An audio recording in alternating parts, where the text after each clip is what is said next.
Darurat pelecehan seksual dan KDRT masih akan kita bahas bersama dengan kedua narasumber kita. Karena tadi Budia dan juga Pak Bima mengatakan ini adalah kasus luar biasa, ditambah lagi jumlah korbannya yang bukan satu orang tapi bahkan puluhan anak-anak begitu ya. Dan melihat dari kasus ini Bu, karena tidak sedikit boarding school itu ada sebetulnya ya di Indonesia. Saya sendiri dulu pernah mengalami boarding school begitu. Dan ini kalau melihat dari kondisi yang ada, apakah pengawasannya harus lebih diperketat lagi Bu? Mengingat banyak orang tua yang memasukkan putra-putrinya ke pesantren atau boarding school adalah supaya pendidikannya lebih matang lagi sebetulnya. Ya, itu betul pengawasan yang harus diperketat ya untuk sekolah-sekolah boarding school itu, karena memang anak seharian atau malah ada yang menginap ya di asrama itu, yang seharian itu dari pagi sampai sore, kita kan tidak tahu apa yang terjadi di sana.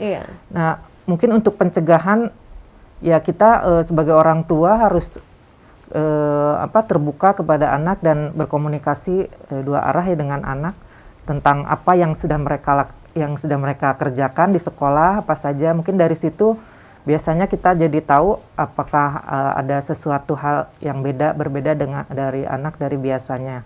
Nah, itu mungkin pengawasan, salah satu bentuk pengawasan dari orang tua.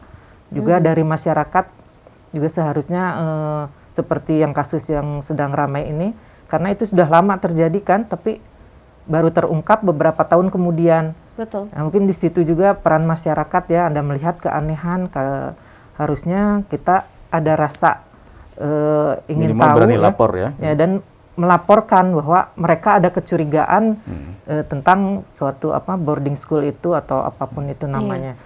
Nah, itu dari masyarakat. Dan di Undang-Undang KDRT juga memang ada kewajiban masyarakat untuk melaporkan apabila melihat ada suatu keanehan atau sesuatu yang di luar kewajaran. Kita harus peka ya, apalagi orang tua harus peka melihat kondisi anak-anak begitu ketika memasukkan sekolah di boarding school atau sekolah biasa pun sama begitu ya. Dan Pak Bima melihat dari kondisi ini sebetulnya apa yang perlu dilakukan ke depannya agar tidak ada lagi kasus pelecehan seksual, karena pelecehan seksual ini bisa dikatakan hal yang sangat private ya, mengapa akhirnya bisa banyak korban di dalamnya begitu. Betul, pelecehan seksual tidak mudah untuk diungkap karena satu, jarang ada saksi. Betul. Ya. Sifatnya ranah pribadi sekali begitu ranah pribadi. Terus korban tadi tidak mau menjadi korban kedua kali. Kadang berarti dia akhirnya memendam, ya. Disampaikan ke keluarga, keluarga merasa ini adalah aib. Akhirnya tidak berani untuk melapor. Ya.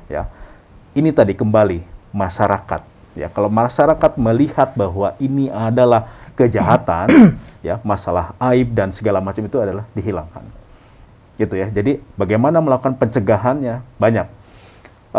Sejak dini orang tua harus menyampaikan kepada anak-anak ya, baik di sekolah, karena pelaku ini rata-rata adalah orang terdekat. Siapapun, mau itu adalah penjaga sekolah kalau di lingkungan sekolah, guru ya gitu, dan itu memang faktanya sering terjadi seperti itu. Sampaikan kepada anak mana yang bagian tubuh kita, anggota badan anak itu yang tidak boleh disentuh. Nah, ini ada peran orang tua ya gitu. Terus apalagi anak-anak yang di bawah umur yang masih belajar untuk misalnya ke kamar mandi ya gitu.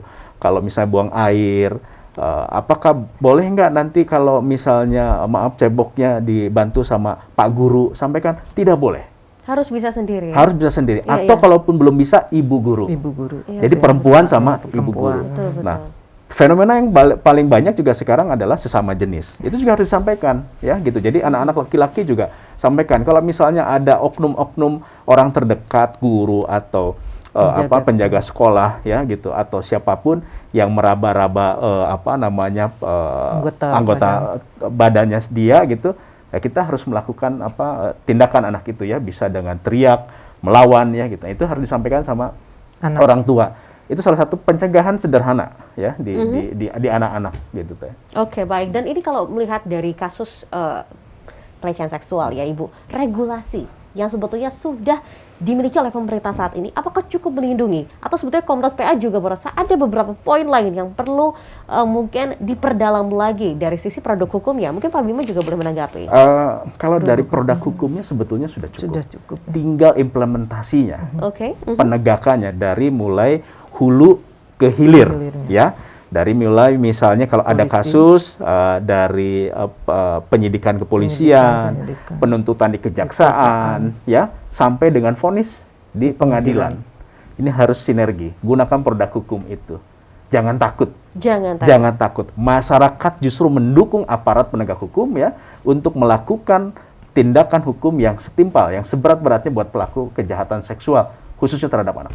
Dan Ibu Dia, ini kalau melihat dari mungkin laporan-laporan yang masuk, rata-rata melaporkan langsung ke polisi atau ada mungkin pihak-pihak tertentu yang akhirnya dijadikan tempat curhat dulu untuk menceritakan kondisi pribadi. Karena mungkin banyak dari masyarakat yang kita tidak berharap banyak yang mengalami ini, tapi setidaknya mereka tahu di mana dan kemanakah mereka harus melapor, begitu Bu? Ya.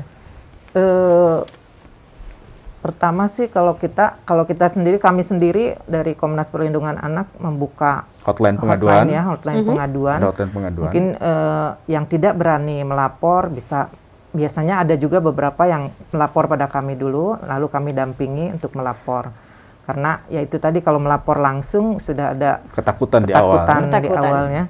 Jadi biasanya ke kami dulu, kalau ke kami ya sekalian mereka juga curhat, mungkin berani kalau ke kami. Kalau ke polisi mungkin mereka anggapnya itu formal ya, sangat ada formal. Rasa takut duluan ada ya, rasa Bu, ya? takut dan ya itu tadi melihat yang berseragam, mungkinnya ada rasa betul. Terutama perempuan biasanya lebih senang untuk semacam seperti curhat dulu, ya, begitu curhat ya, dulu. Cerita dulu, karena pasti bukan hal yang mudah Bu untuk menceritakan hal seperti ini. Nah, bagaimana ketika akhirnya masyarakat ingin melapor, tapi masyarakat ada ketakutan, aduh bagaimana nih, mungkin identitas pribadi saya apakah akan terungkap dan lain sebagainya. Bagaimana pemerintah juga memastikan bahwa yang melapor ini insya Allah aman, tidak akhirnya terbongkar siapa korban-korbannya, begitu Pak. Karena yang paling dirugikan adalah korban. Jadi akan menjadi korban dua kali tadi betul, ya. Betul. Regulasi mengatur itu, ada lembaga perlindungan saksi dan korban, ya. Ini yang juga aktif terus di kasus-kasus kekerasan seksual.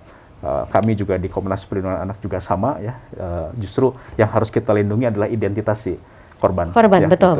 Itu yang yang kita kedepankan ya. Jadi jangan sampai justru korban itu menjadi korban kedua kali.